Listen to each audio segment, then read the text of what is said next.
Hey guys, welcome back. Let's quickly solve the final question of case B. I'll just read it out. Gurpreet has told you that he wants to close his car loan on completion of 2 years of loan period as there will be no foreclosure charges. The outstanding loan balance will be met by utilizing existing liquid fund scheme. You are supposed to find out what is the balance amount left in liquid fund post full payment of car loan. So as you can see, we just have to find out the outstanding loan balance after the end of 2 years. That is when he wants the car loan to be closed, and he wants to utilize the liquid fund which is already he's accumulated to utilize that and pay off the loan scheme, the car loan. So let's go and check it out. And so this is the case study, and we have this car loan, right? In under liabilities, it's 5,01,000. So there is a point, 7 number point. Let's go and read it out. Taken in August 2015 at 11% per annum on reducing monthly balance basis for a period for a term of 4 years. Now here you can see there is nowhere mentioned what is the current EMI which is paying. Nowhere in the case study. So there is assets, liabilities, salary, other cash flows also it's written, but nowhere the EMI term is mentioned also. So in order to find out the outstanding balance, we have to first find out what is the car loan EMI he is paying. So let's go and find that out, what is the EMI, right? So for that we'll need the outstanding balance of car loan, current balance of which as on 1st April 2017, right? So part 1 is calculate the loan EMI.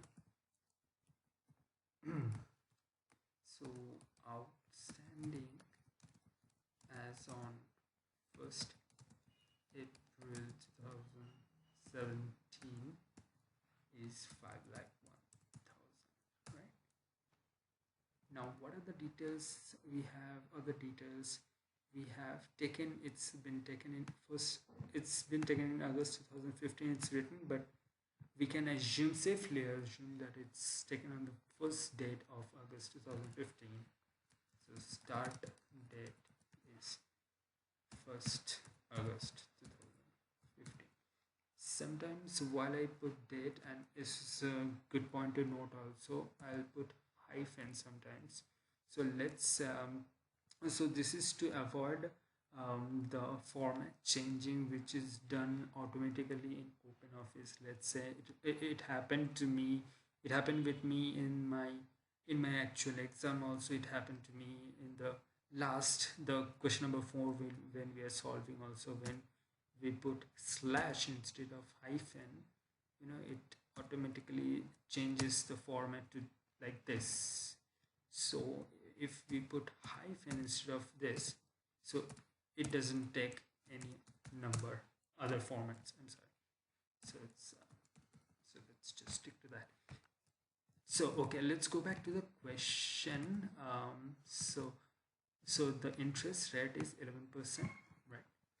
Interest 11%, and sorry, and what else do we know is the term 4 years, right? So let's 10 year, and we'll just convert it to months. So 4 by 12 months is the 10 year. So in order to find out the EMI, we also need to know how many months already passed, right? So what is the current case study date? We need to know, which is 1st April 2017. Now months past we will find out. So to find that out, there is a quick formula in OpenOffice which I did try in Excel, but it doesn't work in Excel, this formula, this particular formula which I will show you. So disclaimer that it can't be used in Excel. So the formula is months. So do note guys that there will be no intimation which will be coming as a part of completing the formula. Let's say whenever I type F, so it shows FV, but for this particular formula it doesn't show anything. So but don't worry, there is an actual formula. So once you hit open bracket, this will come, right? So the start date is this 1st August 2015, semicolon, end date is the current date, and the type will mostly, for the most time in other sums also, will be 1 that denotes calendar year. Okay, so 20 months has already been passed, right? So what is the time left then? So the actual tenure, which is 48 months, minus the time already passed, which is 20, right? So now we can easily find out the EMI. We will use the formula all of you know. This is PMT. Enter. We know the rate of interest divided by a simple 12. There is no need to find out the RRR. We know the NPER, which is the time left to.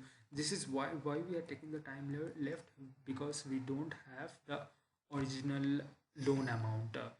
Do remember this guys, when you have the original loan amount you have to take the original tenure also, but because we don't have the original loan amount also, that is one of the things you have to keep in mind. So we'll need only the time left. So semicolon, the PV is, the outstanding, and hit enter. So 20,368 is the EMI.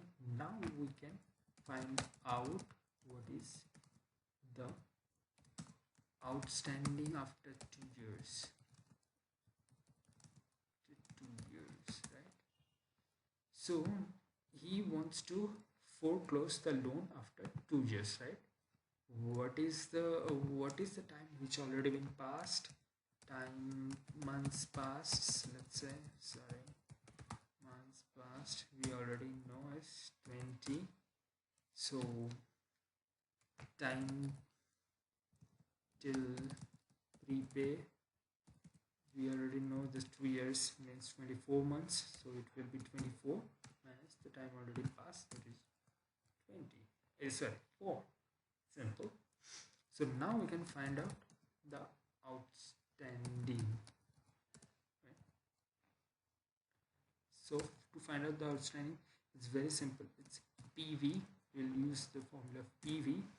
We know the rate of entry, which is 11% divided by 12, right? Semicolon. What is the NPER? This is very important. The NPER will be the months which already been passed, which is 20 plus the time, which it needs till the prepayment period, which is 4, right? And we know the PMT also, right, which is without putting minus. So here you have to keep in mind that you don't have to put a minus sign before PMT in this case, at least in this case. So do remember this guys, while finding the outstanding balance of any loan you have, when you have the EMI amount, don't put a minus sign before the PMT. Okay, so now what it will show, it will give us a negative value. Don't worry, it is the actual, you solved it correctly, but you just have to, you can just leave it like this, or you can put a minus sign. You can put a minus sign before it to have some relief or something like that. Okay. Now the part 3 is to solve the liquid fund, the amount of liquid fund which the future value of the liquid fund, let's say.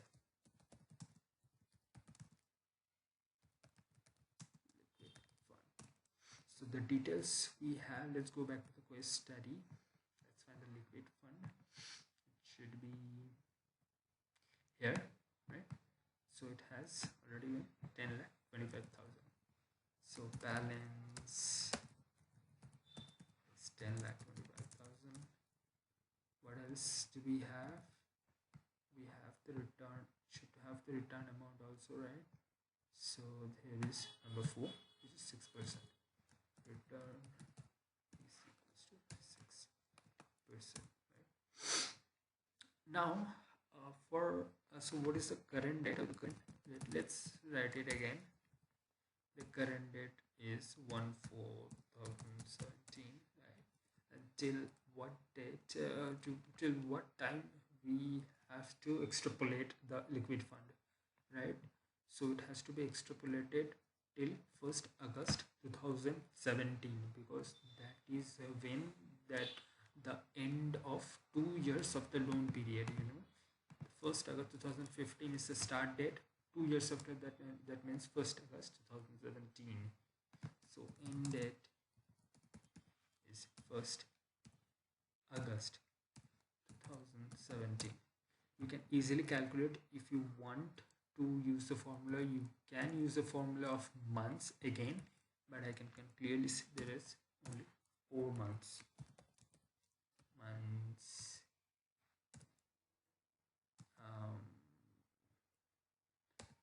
Months, okay, right?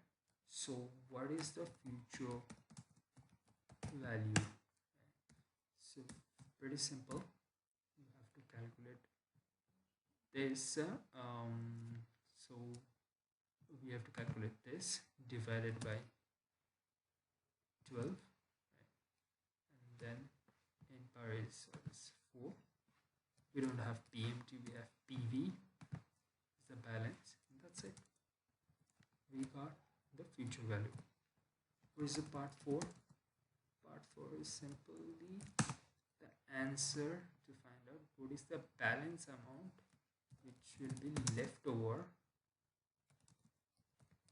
liquid fund, balance of liquid fund left after paying off the loan. We already got the outstanding balance which will be having after 2 years, which is 4,37,000, right? Let's bring that in here, which is outstanding, something else. This is the outstanding, and this is the future value, which is this. So after, he needs to pay off only 4,37,000 out of 10,45,000, right? So balance left will be 10,45,000, I'm very sorry, minus 4,37,000, as simple as that. So this is your answer for the last question of this case. I will be uploading for all the 5 questions for case C also. So stay tuned, and till then, have a nice day, and try to practice all these questions again and again. As usual, I'll be sharing this spreadsheet for your reference. You can just go back and see all the sums, and practice is always important to see the concepts also. And so this type of questions with varying values can come, and you should be able to solve it.